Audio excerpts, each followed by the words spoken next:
Iya sih. Sebanyak 50 orang warga Kota Banda Aceh melaksanakan verifikasi di kantor KIP Kota Banda Aceh terkait pencatutan nama mereka di dalam akun sipol partai politik.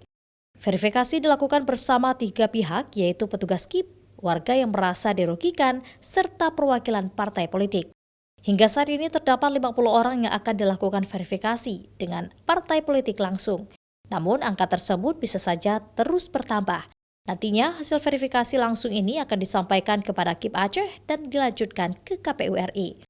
Di satu sisi kita merasa dirugikan ya. Pertama, kan kita nggak tahu nih data kita diambil dari mana, kenapa bisa diambil, kenapa bisa langsung tanpa ada persetujuan dari pemilik data gitu. Kan susah, misalnya nanti saya melamar pekerjaan yang nggak boleh ada partainya sama sekali, kita harus independen, ya berarti kita nggak bisa kan, kita merasa dirugikan ini. Sedangkan pihak partai mungkin mengambil keuntungan dari data kita, seperti itu. Hari ini kita undang ada Golkar, ada PAN, ada Demokrat, ada PA.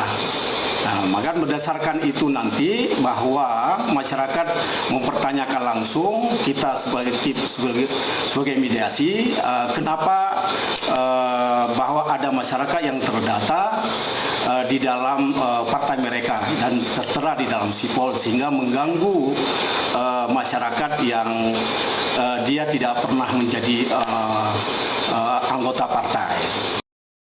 Pihak KIP Kota Banda Aceh juga meminta warga yang merasa dirugikan dapat melaporkan langsung kepada penyelenggara pemilu setempat, sehingga nantinya tidak dirugikan saat mengurus keperluan lainnya.